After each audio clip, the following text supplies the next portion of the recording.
Thank you, everyone, for coming. My name is John Tain. I am one of the organizers for Asia Forum, and it is my great pleasure to welcome you all back to this event today, which is a collateral event of the Venice Biennale. I think Annie already mentioned it this morning, but we're very grateful to the Bagri Foundation and to Asymmetry Foundation for their support for today's event. And we want to thank our co-organizers, Michelle, Nick, who I think is back there, Hamad and Ming, and and all of you for being here, and to all of the participants for being with us today. So what we will do today is this afternoon's panel is Eco-consciousness and Climate, Social, Racial Justice. That's a tall order, what I will do is just kind of give a quick overview to the panel, and then we'll have a more conversational format roundtable with our many panelists today. And so maybe what I'll do is give a quick kind of introduction to the different artists. So maybe going down the row. So Yuko Mori, and they'll be very brief. If you'd like to have more information, you can Google or ask us, and we can provide more information.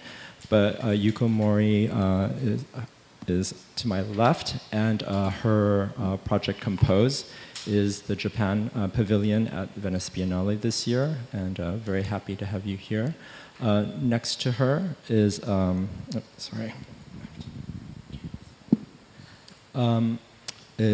Salvatus, who's representing the Philippine Pavilion with the project. I'm going to give this a try. Sa kabila ng tabing lamang sa panahong ito. Good? Okay. We're waiting just behind the curtain of the stage, which is a great project as well. And then next to Mark is Tita, Selena, and Aaron Ahmed, who I'm very happy to see here. And they are artists based in Jakarta, and their project Batam, Bil Anda Tiba Andan Menyesal, When You Arrive, You'll Regret It, is part of the Disobedience Archive that is part of the main Biennale exhibition. I encourage you to see it. It's number 12 in the Disobedience Archive central space. And then Amo Patil is an artist based between Mumbai, currently in residence at the Rijksacademie in Amsterdam. His exhibitions include Documenta, which is where the last Documenta in 2022, which is where we got to know each other, and also previously, very early, at the Clark Art House. And then to Amo's left is Sakia, and Sahar Kawasmi and Nida Snukrot. Sahar is an architect, and Nida is an artist and educator. And Sakia is based in Ramallah, is in a progressive academy, and they'll say more about their practice, which involves many agrarian and other kind of ecologically based practices. And then finally, to their left is Trevor Young. Well, actually not finally, but Trevor Young, whose project Courtyard of Attachments is representing Hong Kong at the Biennale this year. And then last but not least, Annie Jo Kwan, who is the co-moderator and our fabulous founder of Asia Forum. So maybe please join me in giving a round of applause. Okay. So we've got a big group, and so I'm just going to launch into it. And I thought what we could do to start is to just, for those of you who are not familiar with our illustrious artists on our panel, is to just kind of have them each say a little about their practice. So maybe, Yuko, can I ask you to start to talk about your project, Compose? Hello, thank you so much for this wonderful, inviting this wonderful event. I'm Yuko Mori, represent Japan Pavilion this time, and then I kind of briefly would like to explain about my project. I don't know, my slide is like last minute. Okay, after Trevor. If we can go back to the start. Yeah, there we go. Yeah. So my practice using water or sound or the gravity or weather, which is unstable elements. Usually, this is a photograph. I mean, it's already passed, but the photo series I show in the first slide, that was More More Riki, which is the field work I'm doing in Japan. So in Japan, we have a many Riki spot, which is not exist in Hong Kong or like other countries. Some country has, and then I'm really interested about how to fix the leaky the water problem using a plastic object. And then this time I brought this kind of practice in the Venice, because when I got this opportunity, what is Venice? It's like I really linked it with water. I really want to use like how to collaborate with water in Venice. And then the other one, the More More, it's an installation, but the other one I have a decomposition using the fruits. Fruits, it's as a self, it looks stable. It's like an apple, orange. It's like stay and not moving, but it's actually moisture level is really changing a lot during a process, rotting process. And then in my installation, I calculate that moisture level and then to generate the sound, also freaking light. The light is illuminating and the sound exists in the space. And also More More former, the project, it's having many plastic waterproof items, which is I collected in Venice, around Venice. Yeah. I went to Treviso or different cities, but around this neighborhood. And then I made like a water leaky spot artificially by pump. And then to try to fix using these items and to try to bring back all water to the beginning point and to make a circular system. That is concept. And then when I got the balance between water and also items, it's kind of how to say. There are many try and error. That I couldn't fix easily. Yeah. Because water is kind of sometimes doing some unexpected things. And then I kind of wet the pavilion all the time. But I'm really feel really fun because Japan Pavilion is one of the very unique architecture. We have the hall from the ceiling to the floor. It's not a museum. It's like a pavilion. It's almost outside. I decided to open the old window, so that's why I don't care about the even floor is wetting. Yeah.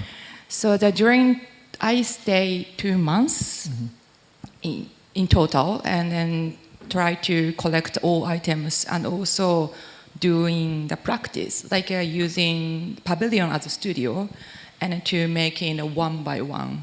And then the show is actually all result from my art practice here in Venice. Yeah, and so the project, I mean, you were saying earlier, it was kind of the kernel for it was inspired, or at least for More and More Leaky, was inspired by what was happening in Tokyo with the leaks and the kind of infrastructure, the aging infrastructure that was allowing the elements to come in to the subway system, but it's also the project as a way for you to get to know the local ecology of Venice as well, right? Because the fruits you were mentioning, I think you had mentioned, is like foraged locally, and you were getting to know the local farmers and distributors.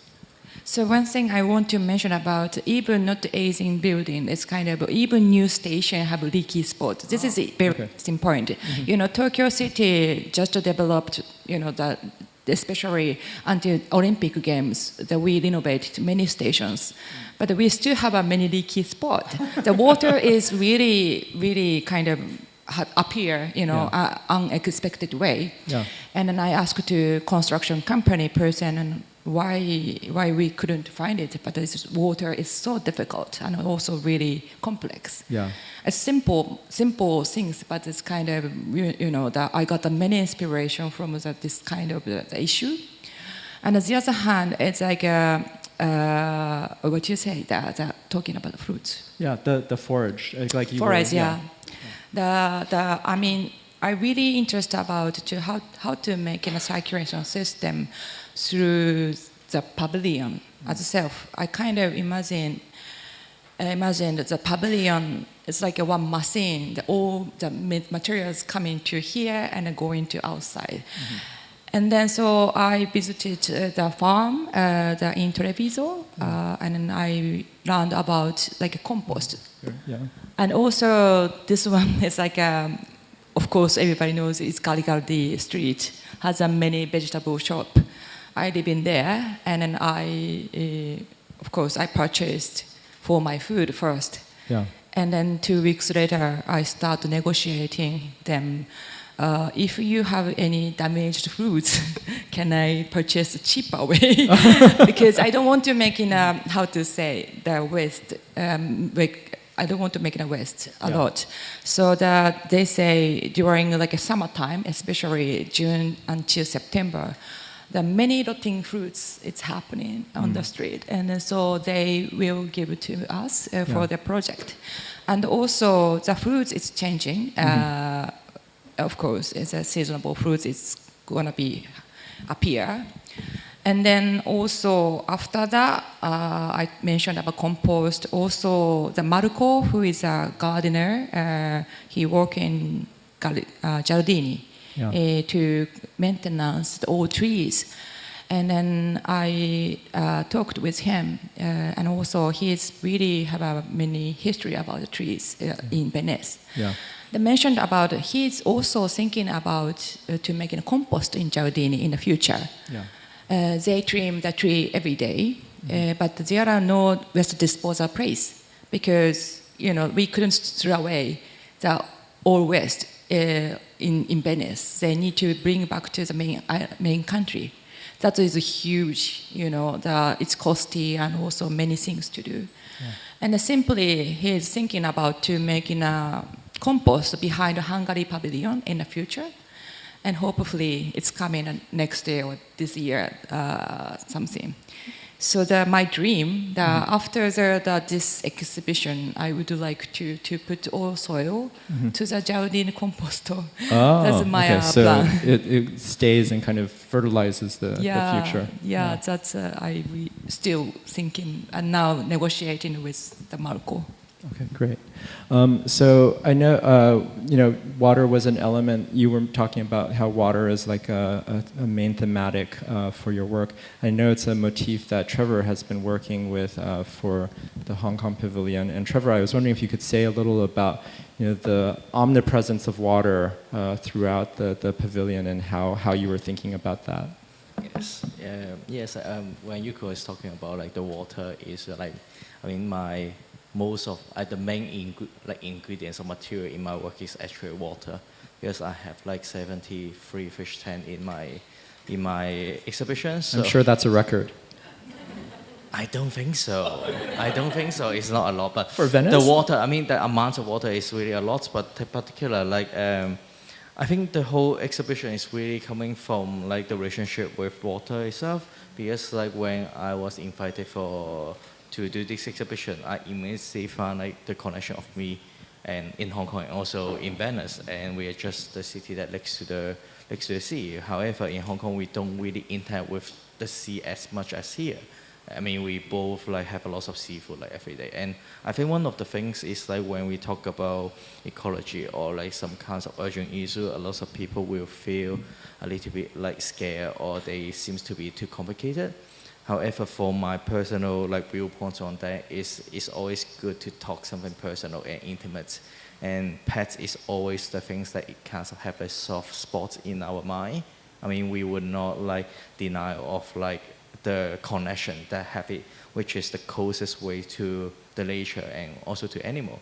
So since I have fish as a pet when I was a kid, so I think this is always the best way for me to step into this as a medium and talk about the show, talk about the issue, and in a way that the whole 73 fish tank, there's actually no fish in the whole exhibition. So what we are looking at is really about the system behind how to make the fish healthy or alive.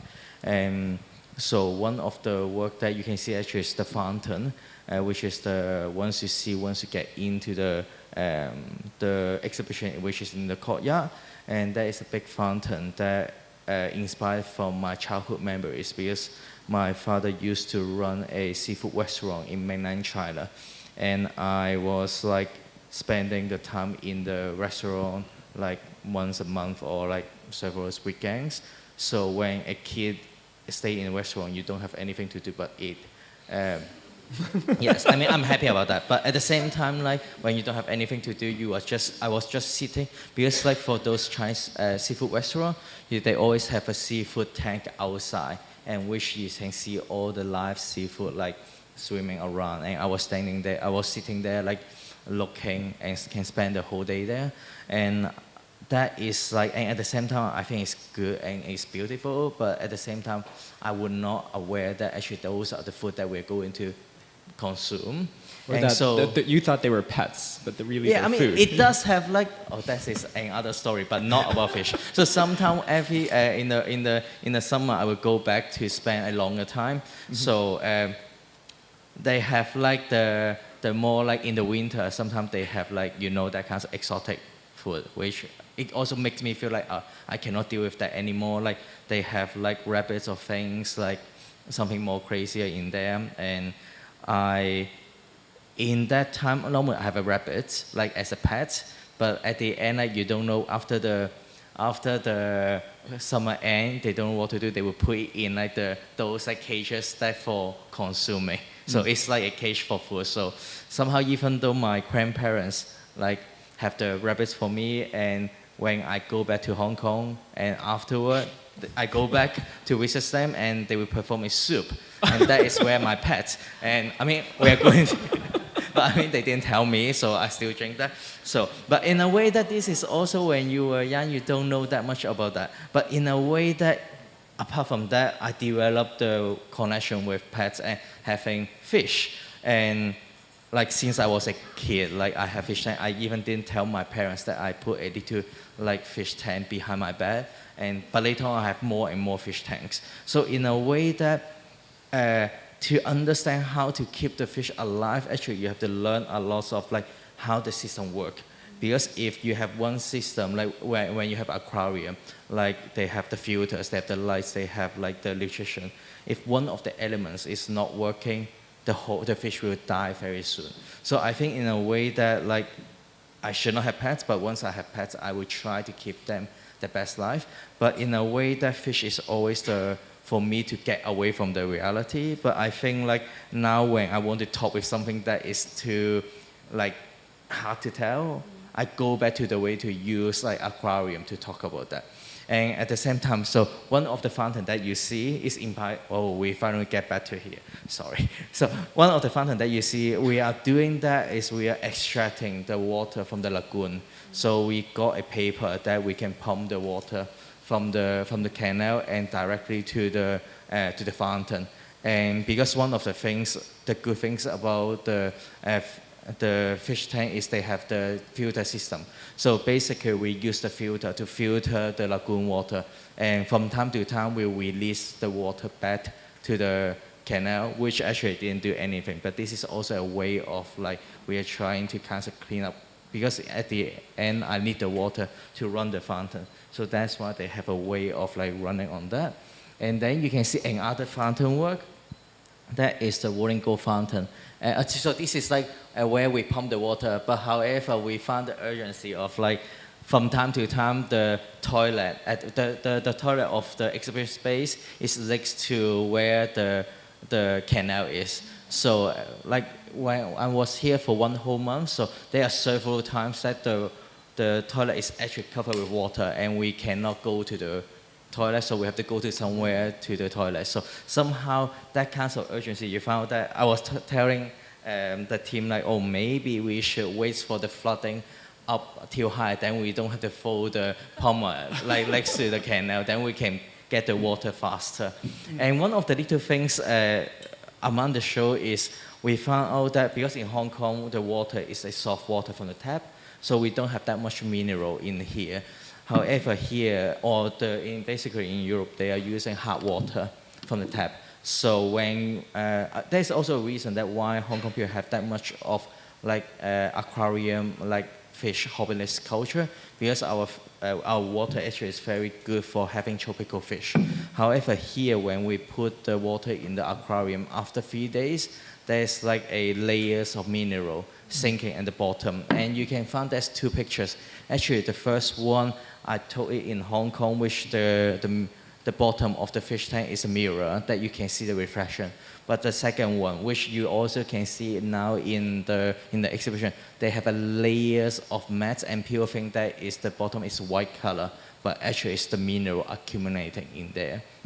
And the last one is the salt. It's a jar of salt that I collect, because like when we did the site visits, we found there's a lot of salts coming out from the wall, which probably they absorb the seawater and release back from the bricks. So we have been collecting throughout the whole exhibition, and we will put it into a jar with distilled water. So, and we have like a hydrometer to make sure that it back to the same like salt level as the sea. So basically, we make our own seawater in the venue. So during the time of the exhibition, the jar is going to get fuller and fuller because it has to equal the amount of salt. Yeah, but they will not have that much salt. So we are before to do the exhibition, actually I collected 200 grams of salt through the space and bring it to Hong Kong. That we would do like the kind of like make sure that we send to the lab to see what is the material or like the chemical inside, and found that it's the same as the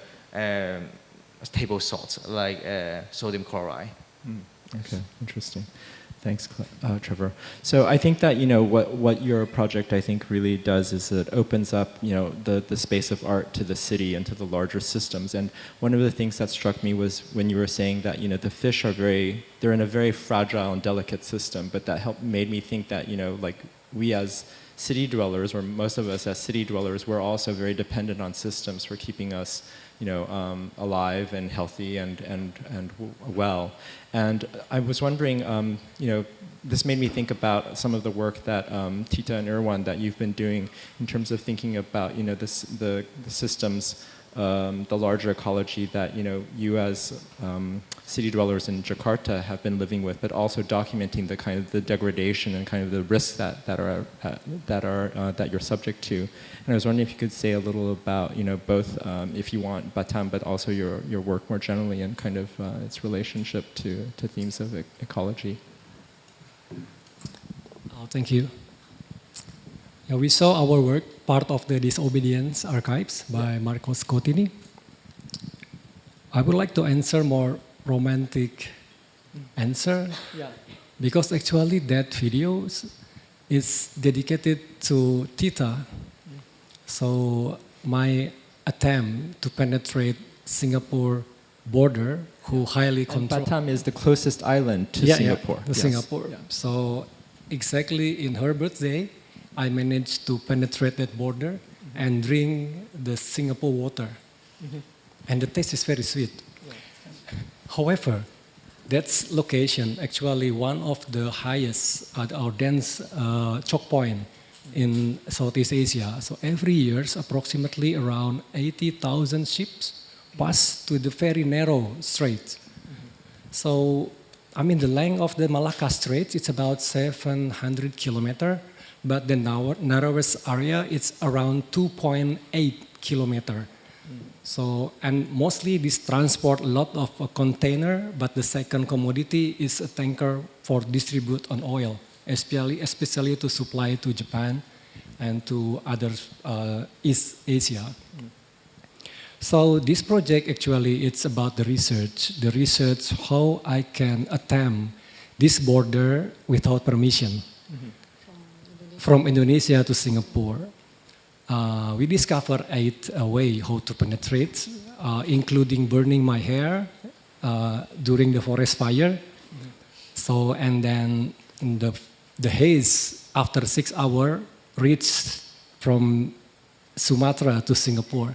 So part of my body already inhaled by the Singaporean. And also we observe, because the monocultures in some area in Sumatra, their impact to the animals like an elephant. And elephants is so magnificent creatures. I'm falling in love with these elephants.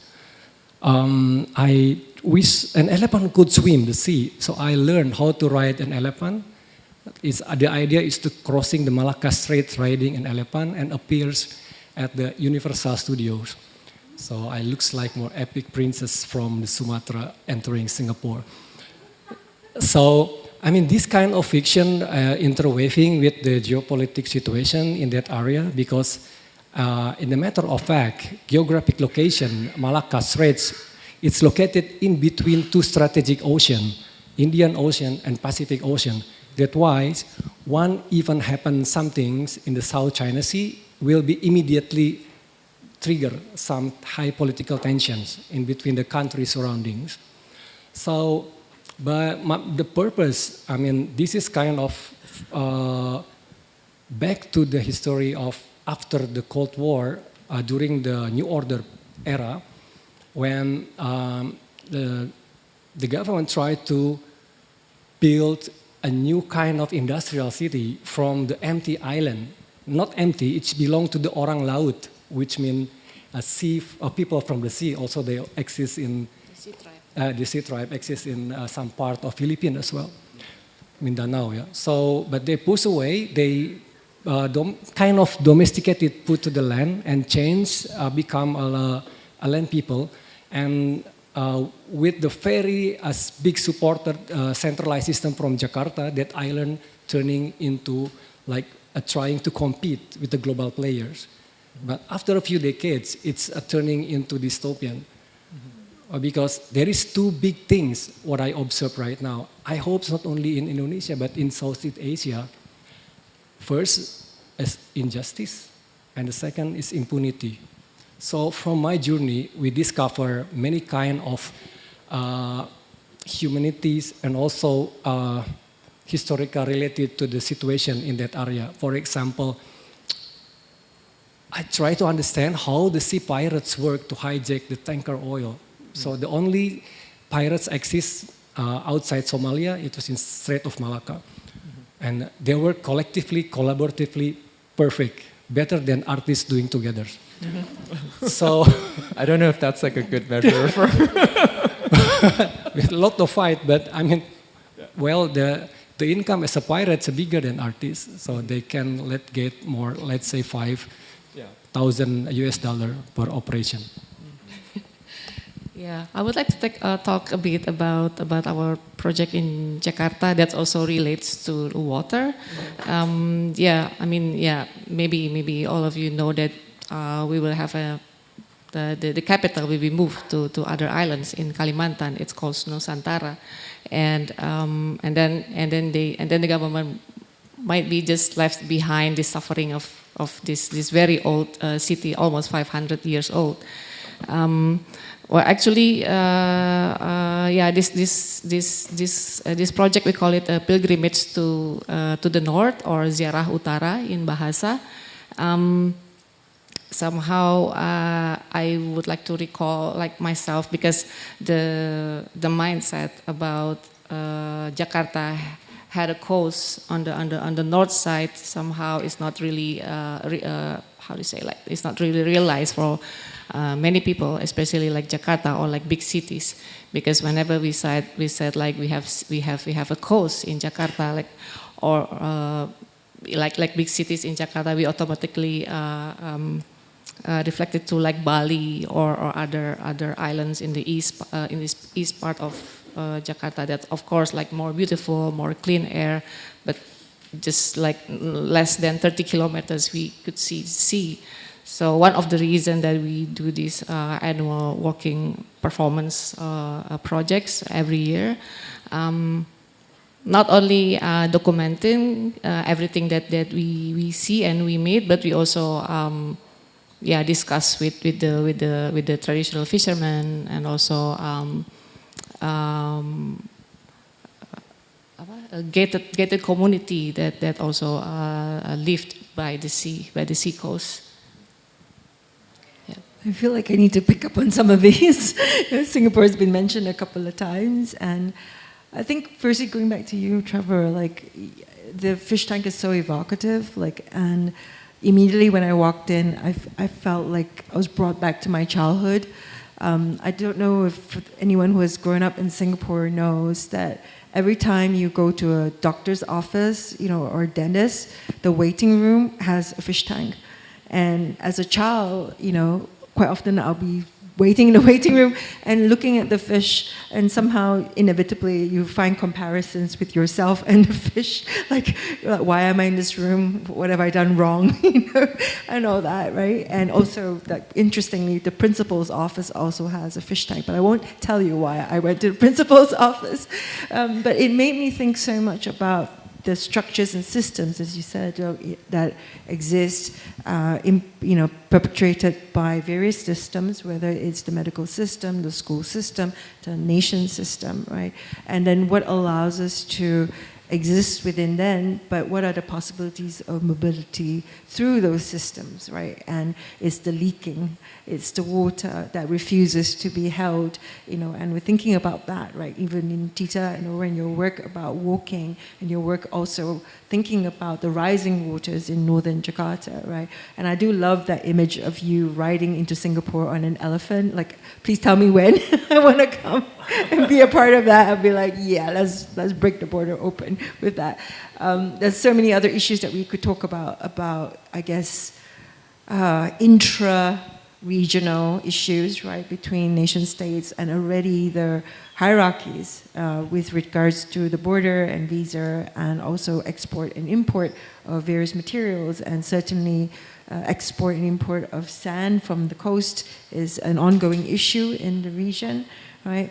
But in particular also, I think like your strategies of thinking like how to move past those systems are so interesting in terms of artistic practice when we're thinking about ecologies and ecosystems, right? And so maybe I want to turn to you, Amal, as well, because, in your practice, the work that you made at Documenter, you definitely used the earth, but it was more than that, right? It was also using voices, it was also using sounds, and you're referring in your projects references to your grandfather's poetry, and also the poada and the poetic form as a way to engage with social issues around caste and so on. Perhaps you could tell us more about that. Thank you.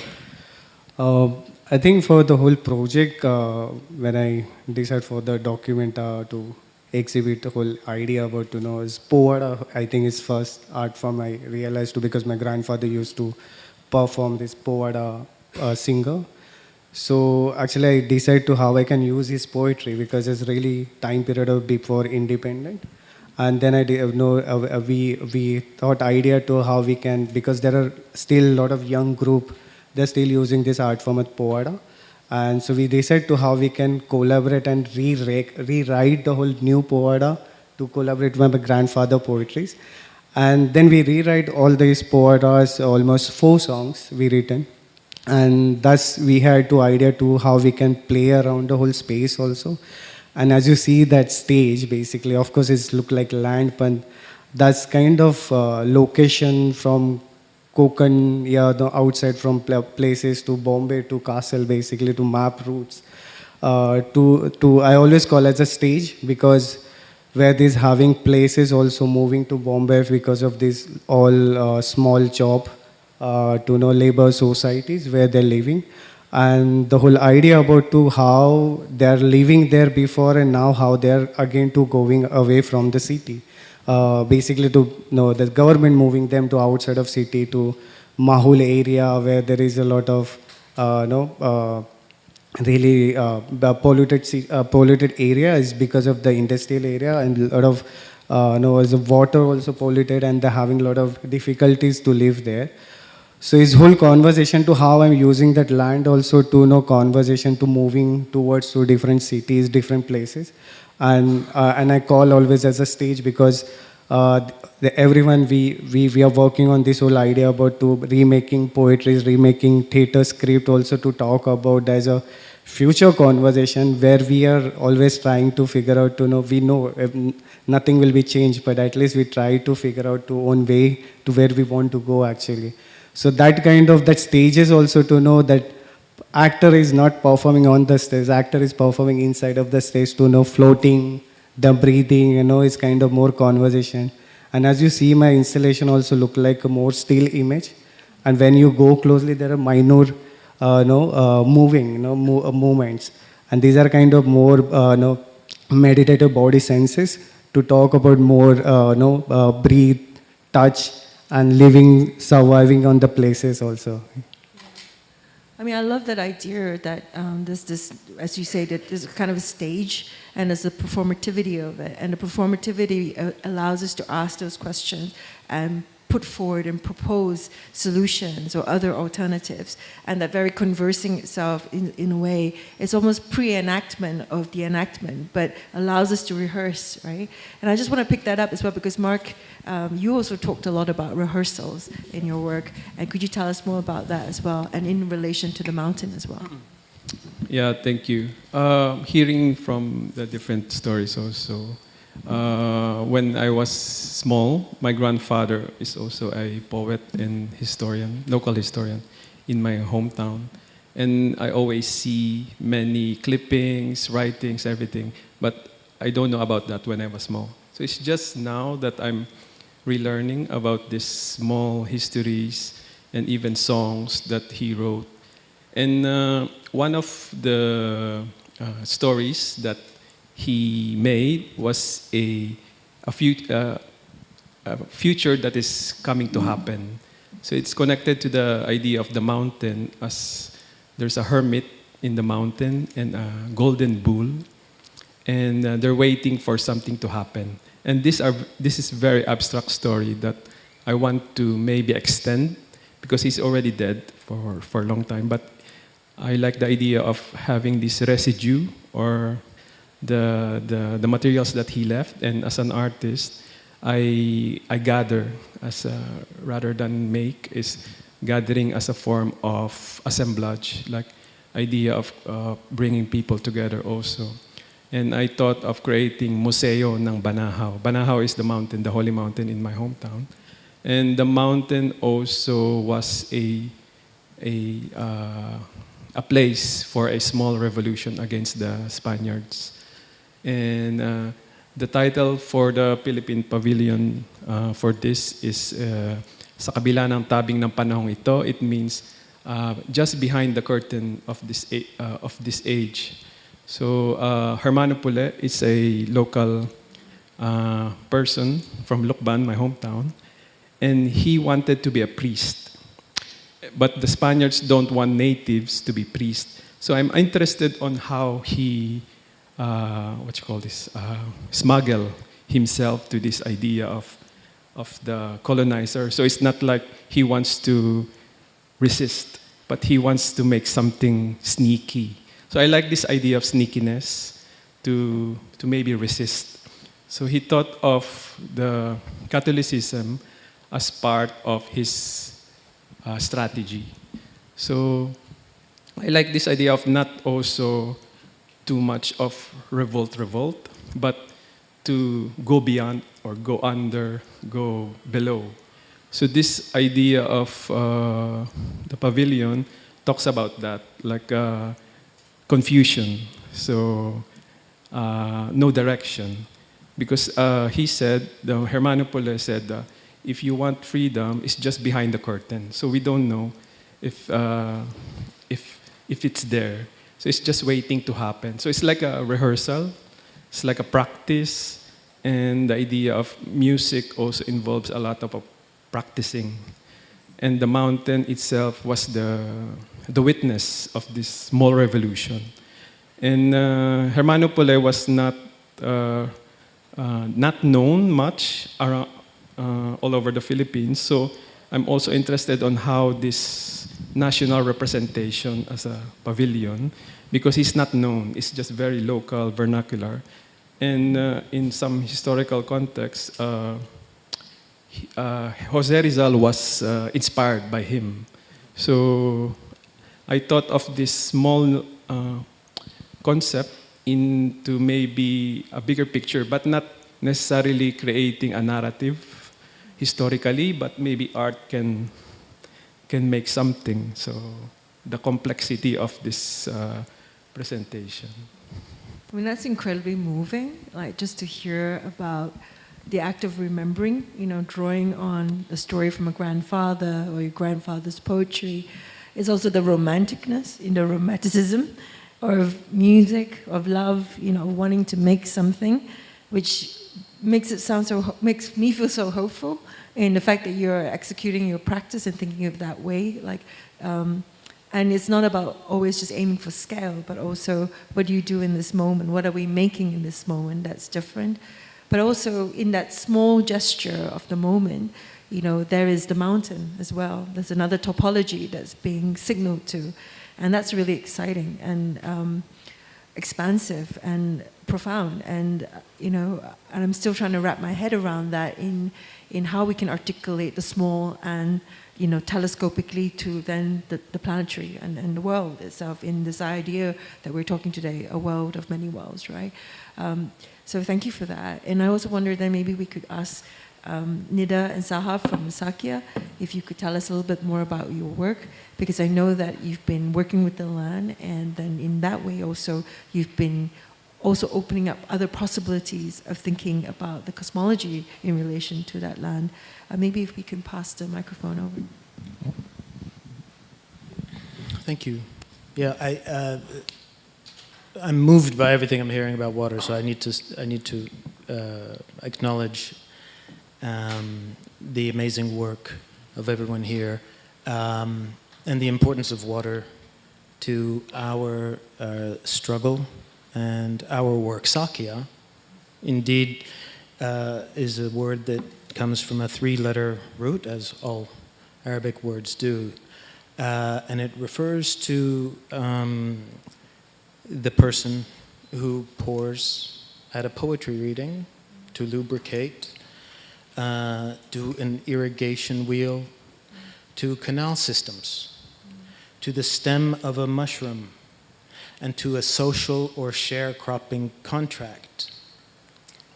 You know, democracy is born from needing to share water, resources, riparian rights. If you're washing your clothes upstream and your neighbor wants to drink downstream, you need to share these resources. In Palestine, 90% of artesian springs have been taken by the Israeli occupation. Very few remain. We have one on our site, and we're constantly trying to protect it from settler and army incursions. So water is very central to how we common water and air. These are, you know, and when you lose that connection, you lose that culture of commoning, that culture of sharing, and you submit to receiving your resource through the pipes, through the private network. And you're expected to be thankful for that, in fact, because it's easy. But in that act of collecting water, as we do at Sakya, we're totally off-grid in an occupied military zone. So we have this amazing spring, Al-Ainain. It is governed by the spirit animal of a gazelle and this woman, Al-Ainain, who Sahar can speak more about. This very passionate woman, you know. I mean, it's like Dr. Tawfiq Kanayan documented all the water spirits in Palestine in 1915. So we have done a lot of this research. And as you all know, Juman Amil Aboud, who is an artist in residence at Sakya, was instrumental in reviving these lost stories. And in fact, some of the artists at Sakya reinvent the stories or reimagine stories, because when that connection is lost, that story is lost. So how do you make it flow again? How do you Sakya, you know? So I have to apologize. All the text was written in white. We had a black background, so you don't know what these pictures are. But a lot of them are artistic interventions to call water, to celebrate water, to bring back that connection. And many of them are kind of speculative fictions done by artists in residence with the actual sounds from our spring, which is irrigating our crops, but also 450 goats every day, because the Bedouins in our area have no access to water anymore. So yeah, that's the central to life, that love story between water and soil. And so this is what we try to do at Sakya, to resurrect it and celebrate the kind of celebration around sharing that resource, and then exploring alternative artistic methodologies to engage in infrastructures and maintenance of those resources. Sahar, بدك تحكي عن هاي البنات اللي كانوا the water rich, the beautiful songs he sang like that? Sure, thank you. I am also touched in finding so many connections with everybody's work, and a lot of these commoning practices that happen on site through this direct engagement with nature. It also happens through the direct engagement with each other, with the people in the village, with the stories and histories that we can find through poetry and through the holy men and women that lived on the site, like the hermit. Their lives and stories that have been instrumental in protecting the site. So the act of preservation that today maybe happens through states and laws and regulations happened on Sakya and throughout Palestine and a lot of the world, of course, through these stories, through these connections, through understanding that all of these elements that we need to survive also have souls, also have stories, and also have ways of moving through us. So we're part of it. And Nidat was just asking me to maybe share a couple of these stories. Our spring on site is called Umm al-Ainain, and Ain in Arabic is eye, but also spring. And so the eye is a spring. Every water spring in Palestine has a spirit of a woman, and it has an animal guard. And these stories, even though today a lot of people, of course, have a different belief system that maybe, do not believe that there are spirits in water, these stories are still alive, and these stories are still ways of, are some of the ways that we bring back these common practices. And this also is one of the ways where imagination happens. So to understand that there's something beyond what we're seeing, there's something that has been told for thousands of years, and this way to come together, bring back commoning practices through working together, and then imagine maybe a spirit or a future spirit or a future story is what also helps us as Palestinians to stay connected and also dream of a day where we will be actually free. And so it is really important for us to keep connected to these sites. These sites are mostly today in Area C, which is under military control. So it is maybe sometimes, I don't know what's the word, but to think of a military site, like a very violent site, to be a space for imagination and commoning, maybe could be like a weird idea, but it is incredible how safe you feel in this site. And it is, we think, because it is a site where we come together and we engage with these commoning practices. I wanted to share a story about maybe like connecting with the songs that our ancestors sang to call for water, to call for rain. So we have a long dry season in the summer, and the first rain comes in the end of September or early October usually. And if the rain season is delayed, the women in the village or the city would come out wearing their dresses, which Rachel showed us some examples of, but they would wear them inside out to show humility to the gods of fertility and water. And they would have the children with them, because children in Palestine are holy, just like our holy trees and our holy spirits. There's a certain holiness to children, the crops also, so they carry what's left of the crops that they gathered in the summer. Maybe it's wheat, maybe it's other crops. And they carry a rooster, and they go around and sing songs in the village, and they give gifts as if they're like the movement of this rain that's going into people's homes and giving them gifts from the crops that come because of the rain. And of course, today there's also other practices that came and became part of this ritual. For example, the praying for rain. So like through Islamic traditions and maybe also other religions, there is a ritual to call for rain. And at Sakia, we try to understand the different rituals and where they come from, and the importance of ritual to do commoning practices and to celebrate the work that we do together. Yeah, it's funny. It's like the older men will kind of mock the women doing this dance with their clothes inside out, and then they'll respond like, "Well, what have you done to bring the rain? Your stories and your mythologies haven't worked out very well, have they?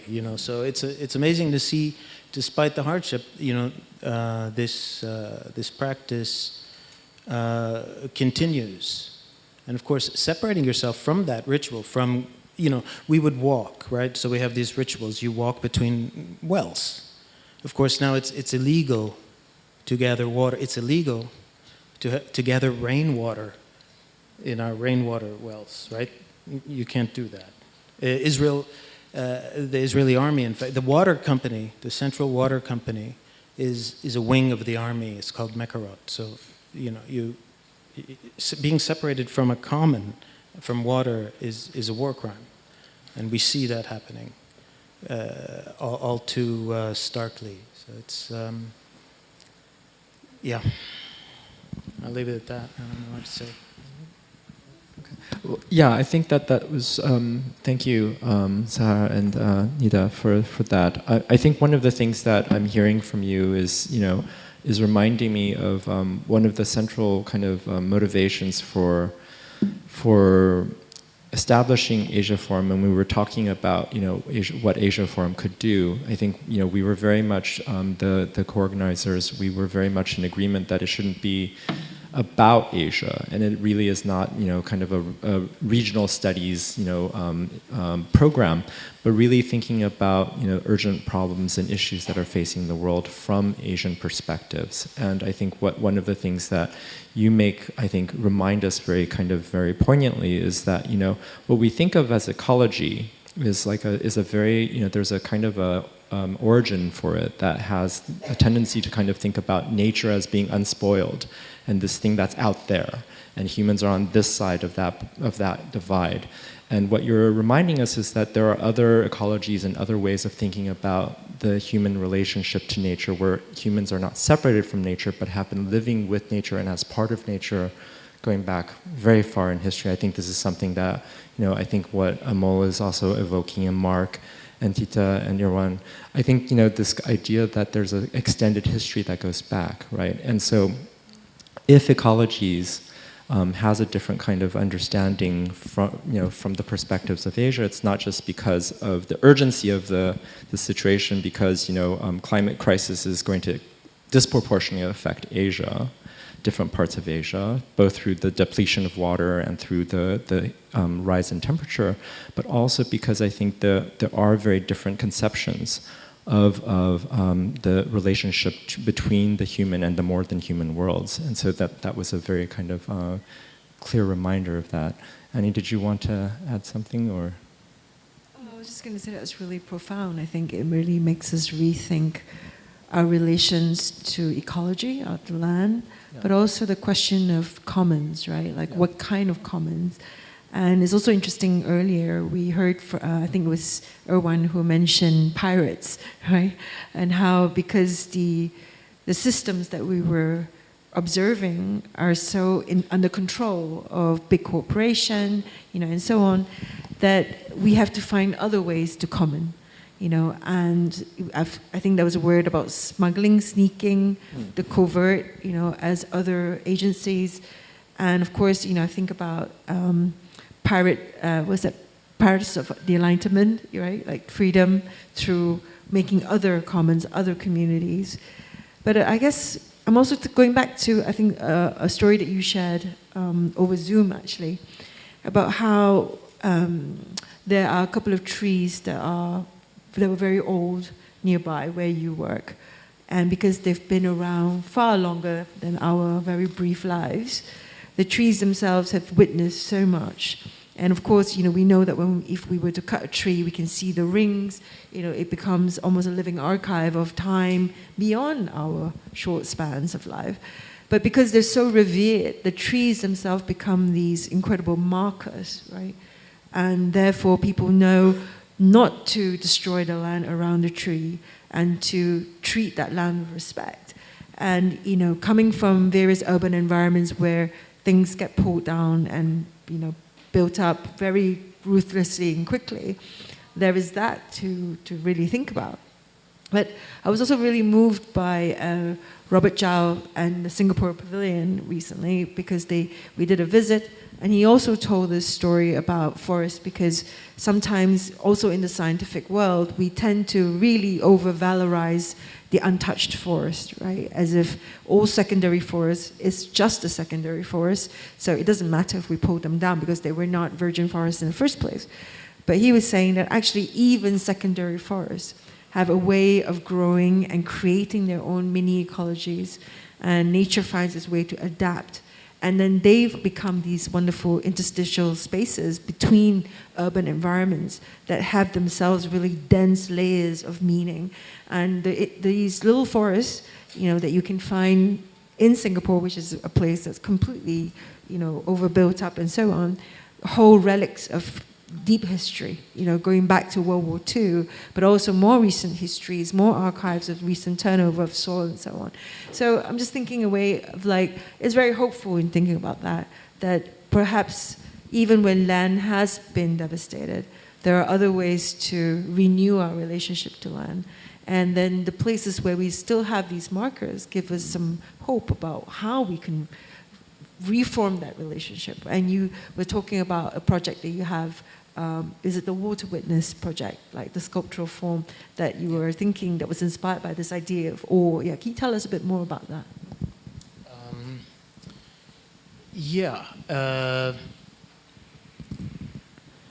So like Sahar was saying, Ain or spring is I, and it's water, it's life.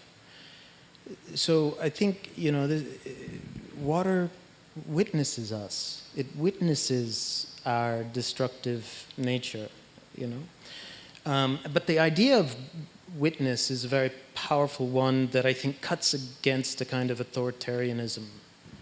The enforcement of ecological laws, right? Which, more often than not, this is a tool of the state and in service of the state, like you were saying, right? There's deep ecology, which unfortunately much of the world embraces, this idea of if we all just live in a 10-mile long building in the desert, then, the nature will take care of itself. And then there's this kind of social ecology that Murray Bookchin celebrates, and that's rooted in a relationship with the more than human, but that social contract, the subtleties, the nuances, not the you broke the law, but what really is at stake in your relationship to one another and the environment. So we are in Area C, for example. We can't build fences around our farm, and we have a problem with wild boar.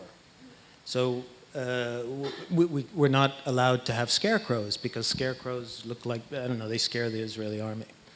So, for real, it's illegal. So, what do you do? And so again, like trying to apply an artistic methodology, trying to take inspiration from the spirit world that governs our site, we've come up with a couple of projects. One, Water Witness, and the other is Sonic Scarecrows, which you saw up here. These little water vessels, these little pots that are they're playing songs that Bint Mbareh, who's a Palestinian artist, exceptional artist, during her residency at Sakya, she was recording the natural sounds from the spring, and then creating these kind of fantastic mythologies between the voice of the mother and the voice of water, and it's a call and response. So the idea here is this scarecrow doesn't have an upright manifestation, but it's a sonic scarecrow, it's a sound. And it plays sounds that keep the wild boar at bay. It says, patience, while the plants are blooming.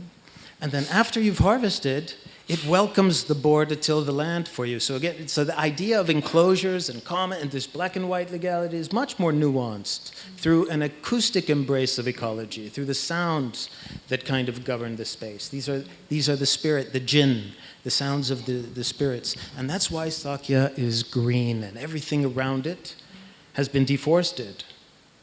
But no one will cut those trees and no one will, would pollute this spring, because those spirits are still in our imaginations. And if you're kind to them, they're kind to you. So this is a very powerful counter-narrative to kind of, Mark Fisher calls this, it's so hard to imagine something other than capitalism, And so that's why it's so important to be able to, there are alternatives, celebrate them, this is how we have to do it. And art is the way to do it, because that's the poetry. That's the radical language that we need to embrace in doing this. And I think that's a really good point in terms of giving.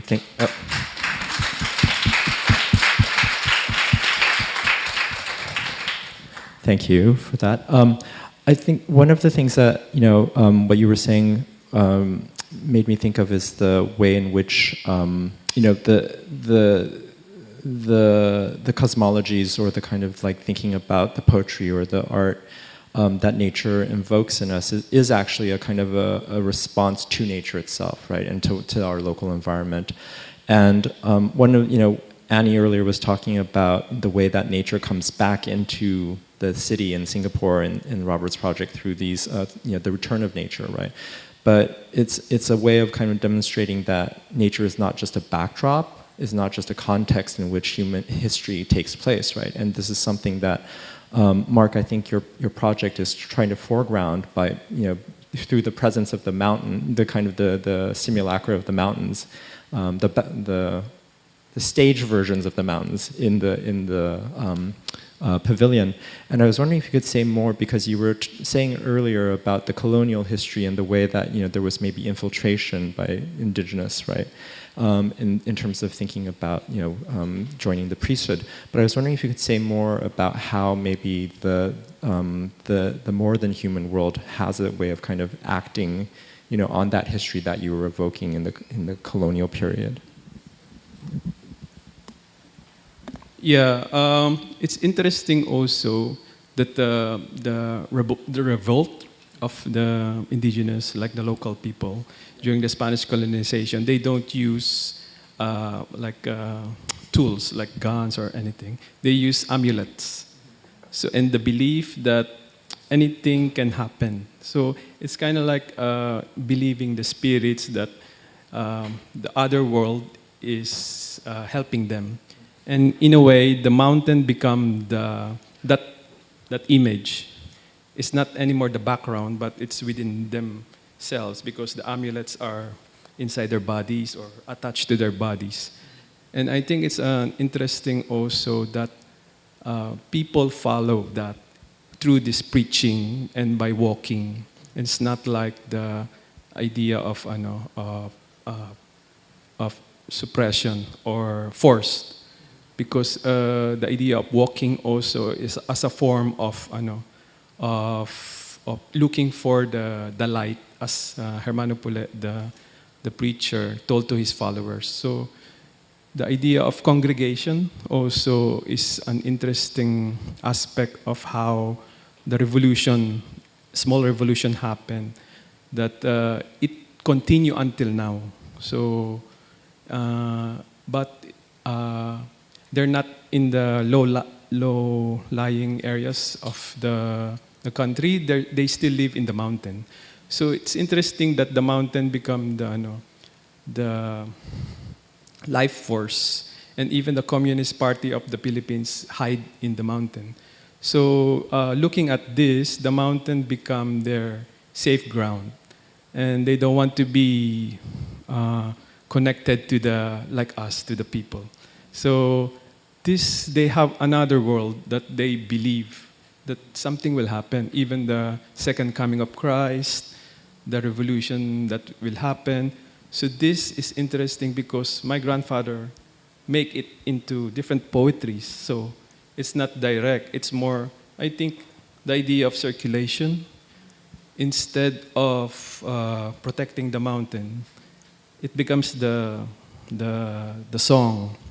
It becomes the poetry, and it circulates up to now. So I think that's something that I'm interested in, and the materials are still yet kept. And yes, you mentioned the imagination is important to continue this.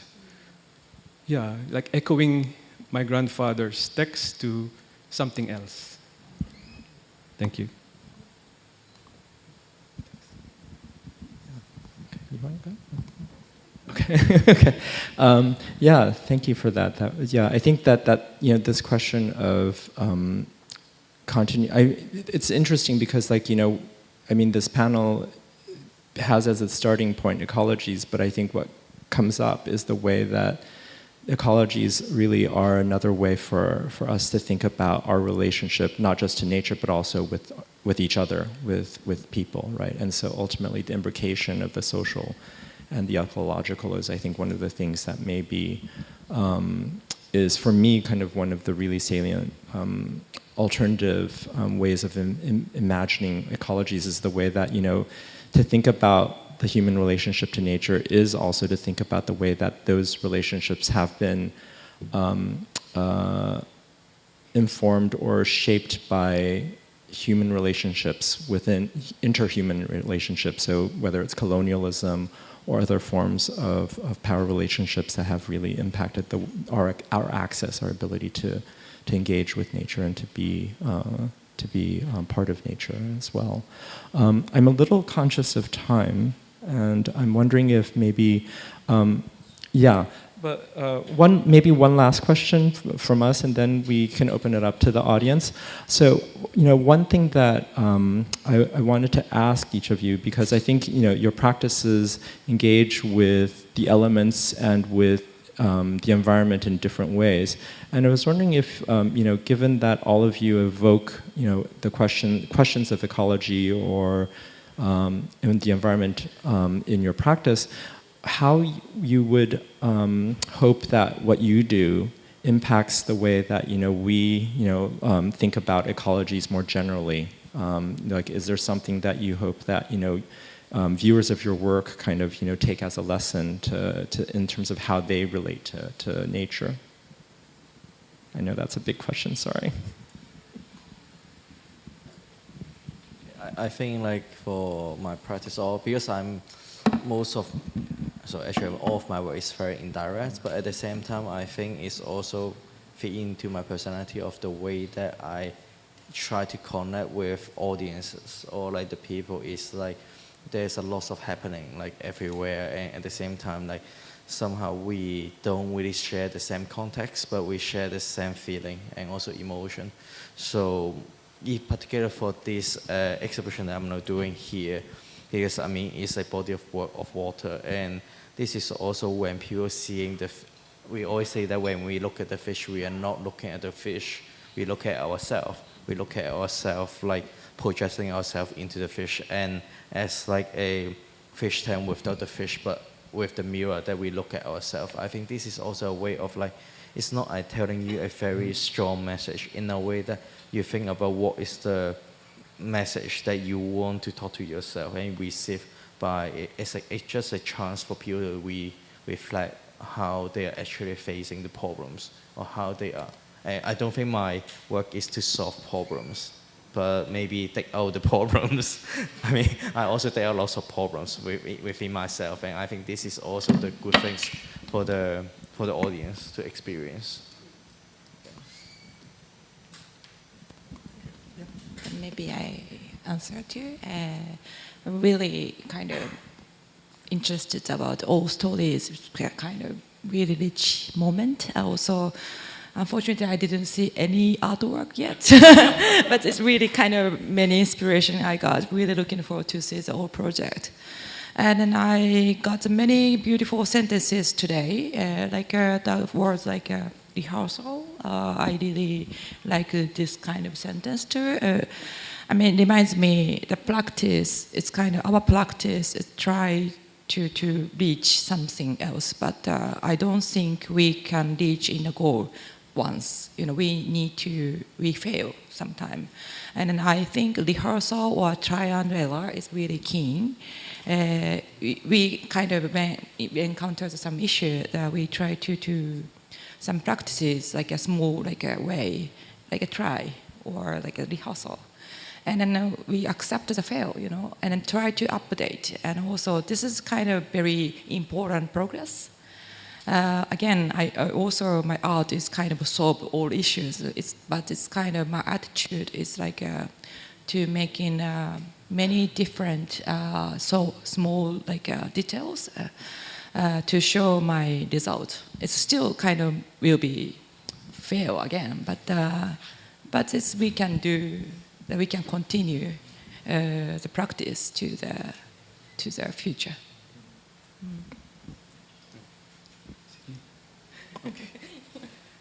Yeah. When I had my opening in the pavilion, I lost my speech. So, so it's like I prepared. So it means like even if you're already prepared, so things will happen. So I think it's the same when the world is like this. Like even though you're prepared, like you plan everything, you save the world, things will be different. Like I don't know. So I think as an artist, this preparation should be slow and long, and we are all part of this. So yeah, I think so. Thank you.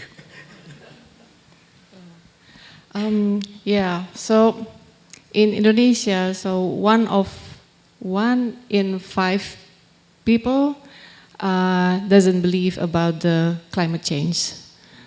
And also, based on the research in 2019, Indonesia is the second highest, the second country that deny about the climate change. Can you guess who is the first?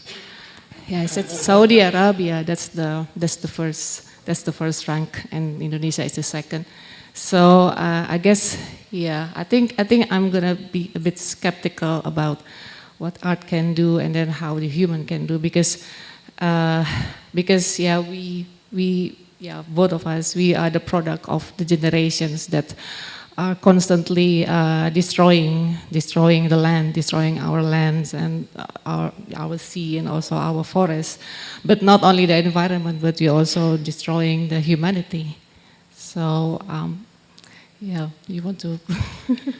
Yeah, and also I'm amazed by this moment for the first time in humankind who have similar symptoms. So we call it jet lag. It's a new regime. So jet lag is kind of, it's never happened to my grandparents or to my grandparents. And then jet lag is kind of new medium for us to feel the anxiety. And also we have a little bit game about this, how to face the jet lag, to project it to the ecological crisis.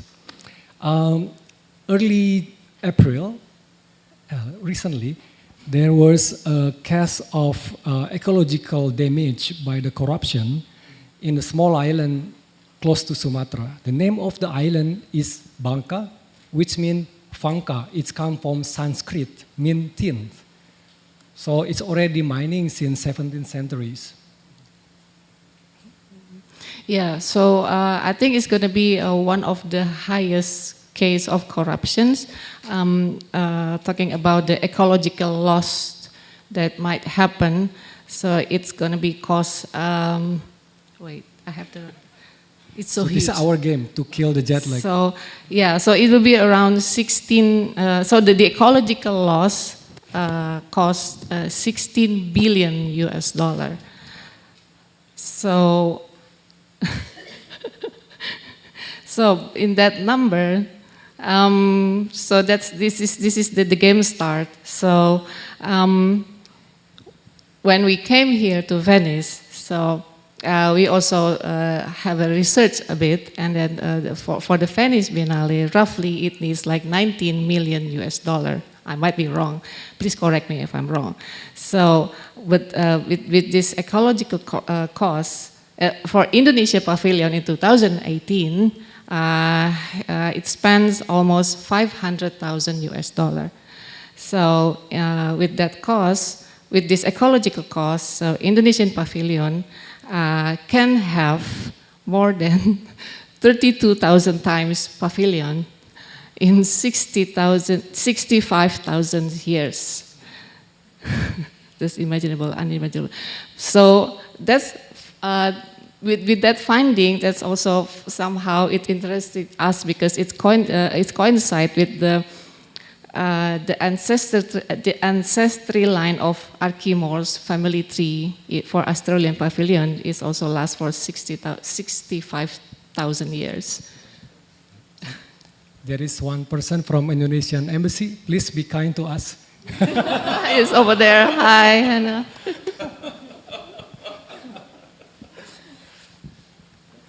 I don't know how I can more connect with the ecology, but I think there is one really long-time protest in Mahar Satyagraha in 1927, who's Ambedkar, who had a big protest to drinking water actually, because in India we have this big caste politics, because there are a lot of rules before. There's still in a lot of villages also you can't drink water equally to other community also. So in 1927, Ambedkar had a protest who went to Mahar Satyagraha river, who want to drink water, but a lot of people beat them or lower caste, but it's not that main scene, but how they purify the whole river, upper caste, how purify the whole river. They put cow dung, cow urine, and a lot of ashes inside of the water, and then they decide this is whole river is purified. And so that's the always we try also from our side to looking on future to how we can figure out to know equality to relationship with this everything, to know all rules and regulations and everything. Yeah.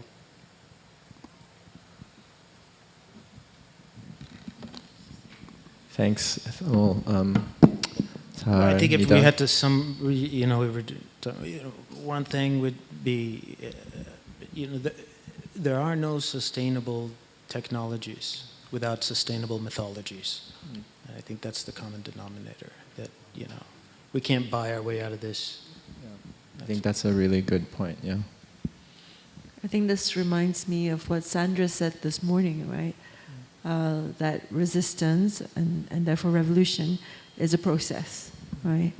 But then if that is the case, then we not only need sustainable technologies, we also need ways of sustaining each other and ourselves, especially when we work in a difficult world, right?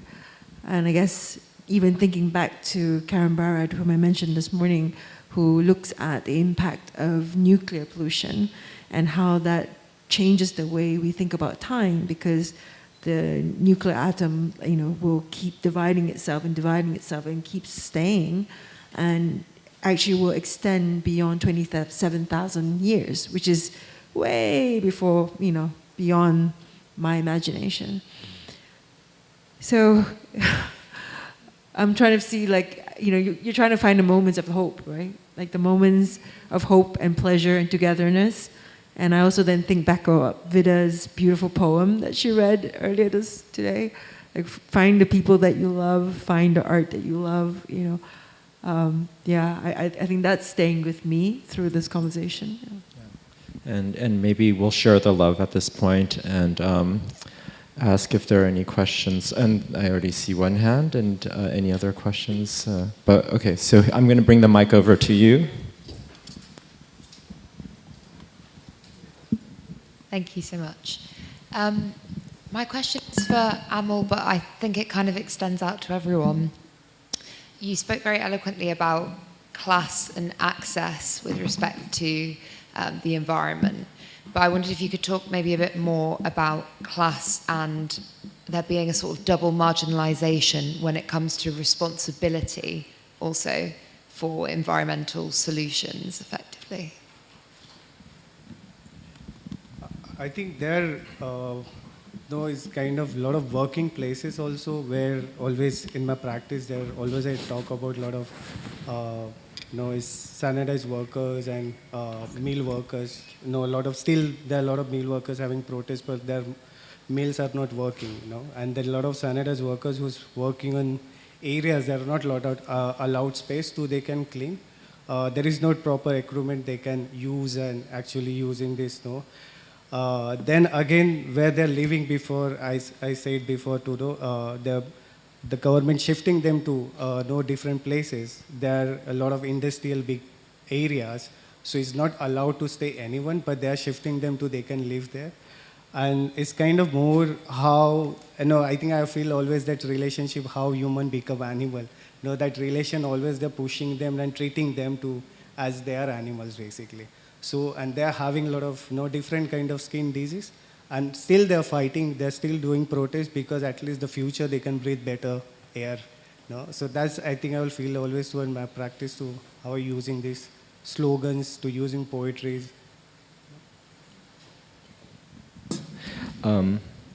Yeah, so I think that maybe while people are formulating or thinking about what questions that they might have, I mean, one thing that also I was really struck by, is in addition to what we've been talking about in terms of like the kind of the connections between natural systems and human systems and the way that they're all interrelated, and the way that I think, as Amal was just pointing out, the way that the human conditions, right, like how we can access nature and what shape it can take. I think that one of the things that going back to what Yuko was talking about with the work is that the water has a way of coming in, right, and so nature has a way of coming in. Whatever we can do to try to stop it, or whatever we might want to do to kind of like control it, right? And I think that this is one of the things that I feel like is a really kind of salient point in what I've been hearing, is like the way that we think we are in the driver's seat. We think that we are the ones who kind of are destroying nature, and then it's up to us to save nature. But nature is going to be there no matter what. And ultimately, what we're doing is we're destroying ourselves. And there's going to be some version of nature, some secondary force that lives past us, right?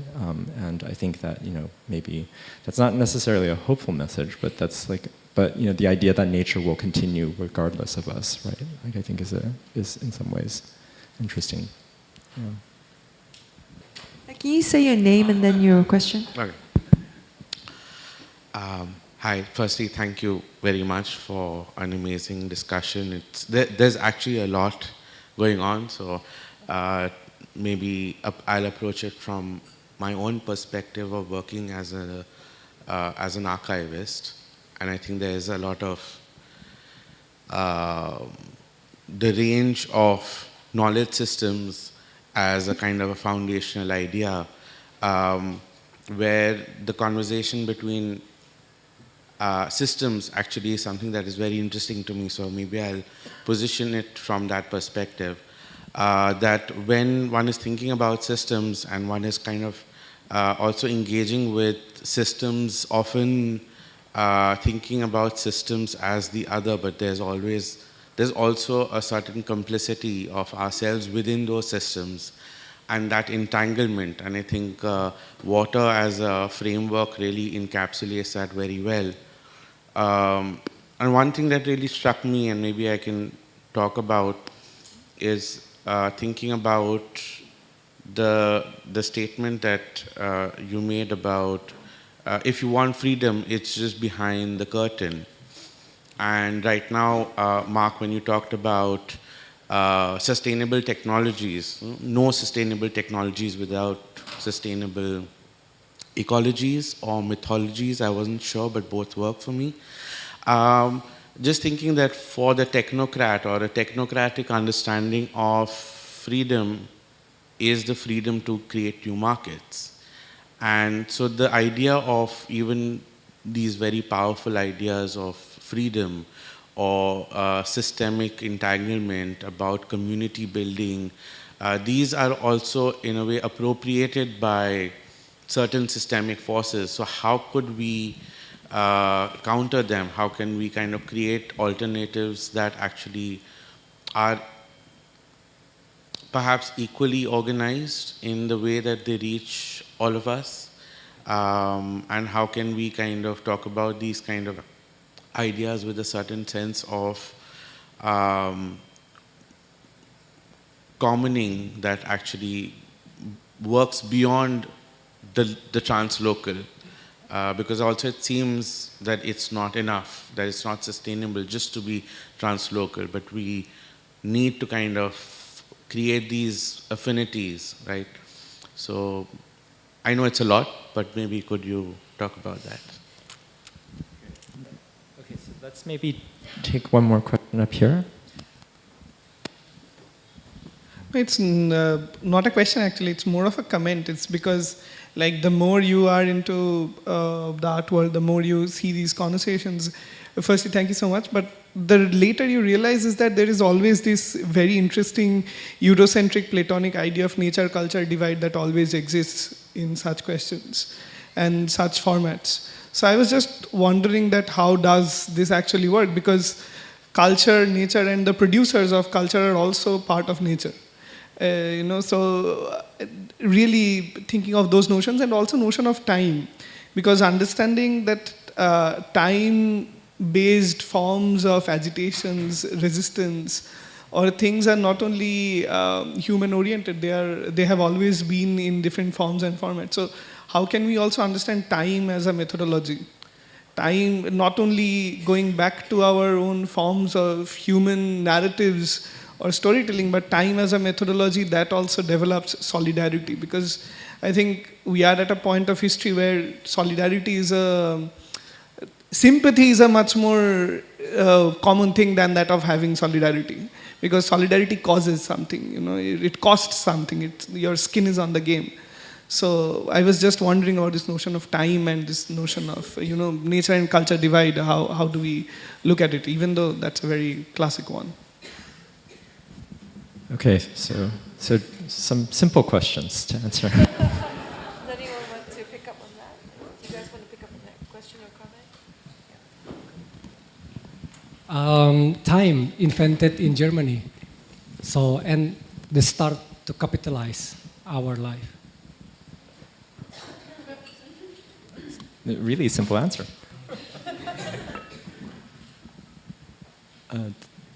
Does anyone want to take up Ali's question? Or?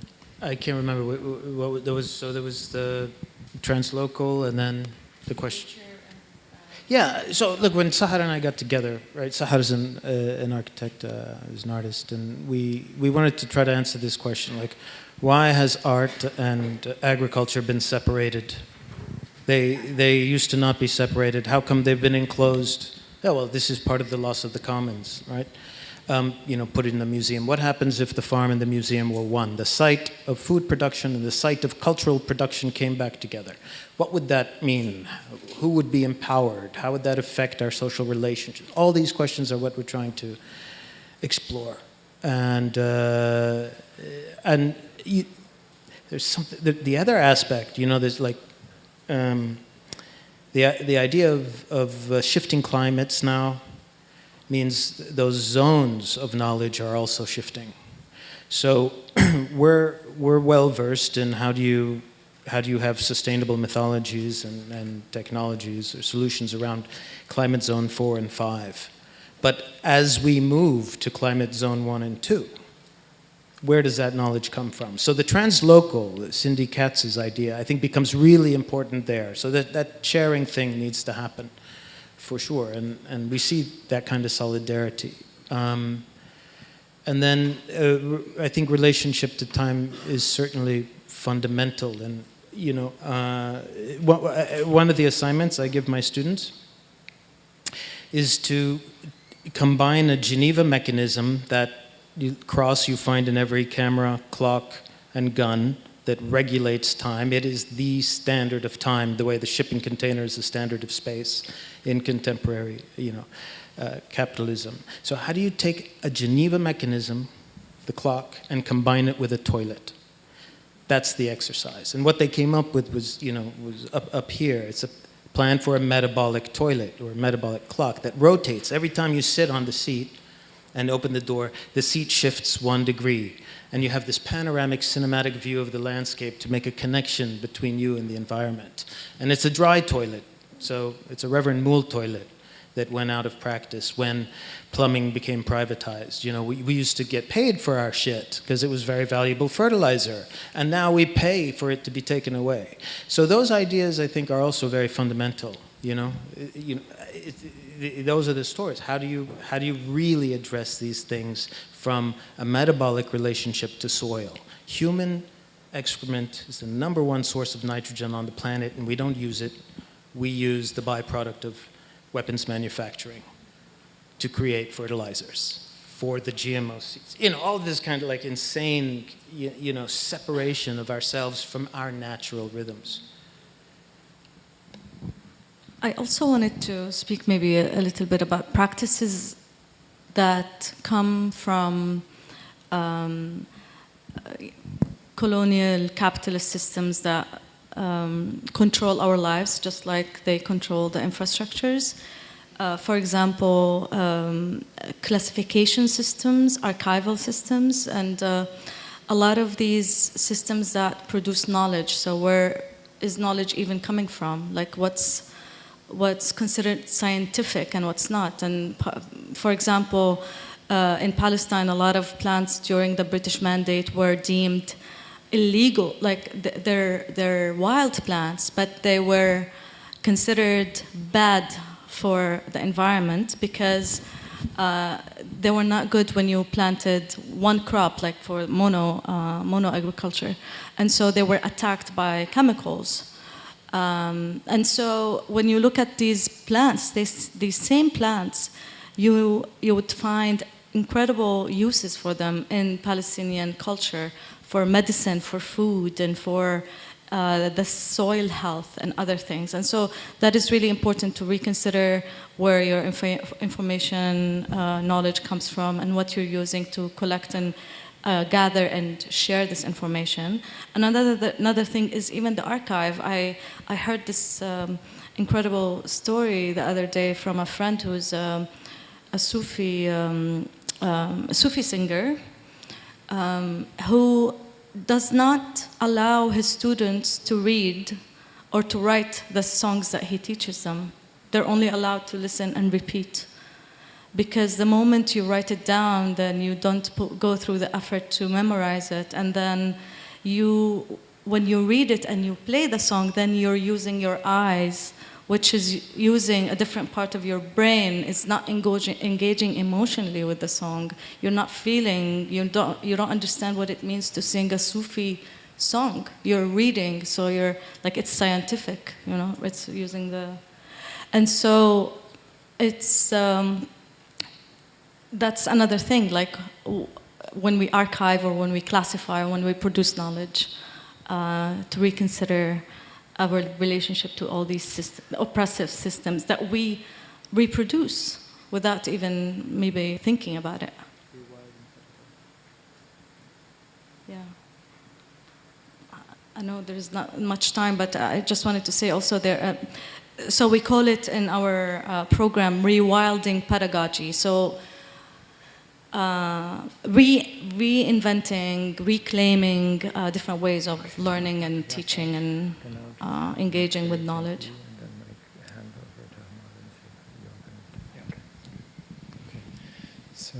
Okay, I think the idea of rewilding is a good place maybe to bring our panel to a close. Thank you, Yuko, Mark, Tita, Irwan, Amol, Saha, Nida, Trevor, and Annie for this amazing panel. Please join me. It's like the sheer brain power on stage is amazing, and thank you all. And thank you all for staying with us. Let me start by actually just sort of gushing in public. When many years ago we started this conversation, when Annie approached us to say, you know, what is the Asia Forum, you know, will you be a part of it? We had a conversation around saying that, you know, perhaps doing it will be the way that we can be a part of it. And that the only way we will figure out what is Asia Forum is when we've done it sufficient number of times. And this panel, both in its breadth, in depth, and the care that we saw with which they are doing the work that they're doing, I think is a huge return for the sort of the collective labor of us and our sort of supporters here. But gushing over, my unenviable task for today was to try and give you some reflections on the day. Knowing that not all of you have been with us for the whole day, I am not going to try and blow the feather with which we started this day, nor am I going to try and summarize the richness of the conversations we've had. But I've been sort of taking notes, and there were a few things that were being said here, and one thing that was being said elsewhere, but I think connects directly to many of the things we were discussing. Chelsea started us off in this morning by asking us another question. What kind of worlds do we make together? And one answer came from Archie Moore, the artist who's represented Australia, that's just been awarded the Golden Lion. And I'm going to quote... I'm going to quote from his speech. It says, Aboriginal kinship systems include all living things from the environment in a larger network of relatedness. The land itself can be a mentor or a parent to a child. We are all one and share a responsibility of care to all living things now and into the future. He was not here, but he might as well have been here for that panel discussion we've just had. The other thing that we've been talking about, other than kinship systems, and you know, we've had parents from Sandra, grandparents from Amul, Mark, and kith and kin that I just quoted from Archie Moore. The other question that has been dominating our day is the costs of solidarity. And that was raised, I think, in Ming's question to us in the first panel around this idea of foreigners everywhere. What kind of solidarity is being expressed? While I'm still working on what that question will mean for me, I'm going to quote again from somebody who has been thinking about that. Viet Thanh Nguyen, in his wonderful text, Palestine is in Asia, and I'm going to sort of quote a paragraph. Inclusion requires solidarity, as those who have excluded others now extend hospitality to the excluded. The excluded also need solidarity, as they seek kinship with one another. But how far does solidarity extend? A limited solidarity, defining selfhood narrowly, keeping the circles of inclusion small and community identity uncontested, leads to the most acceptable politics and art in the eyes of the dominant society. An expansive solidarity, wherein kinship grows between unlikely others in an ever-widening circle, is much more dangerous, both to the dominant society and to ourselves. I think that that word, dangerous, is such an important one, but I would substitute it with another, which is that I think solidarity requires courage. And one of the things that I think we should be asking ourselves is how courageous do we choose to be? With that, I'm going to prepare to pass over to Nick as I see it, but I didn't want to end with a downer, because one of the debates that was happening in the last panel was around what is the space for art? And I will want to use that metaphor that was being used by our panelists of water to also think about another body of water, the reservoir. And I think many of us here, think of art and the work that many of you do, certainly the artists here, as replenishing our reservoirs of hope. And with that, I pass over to Nick. Thank you.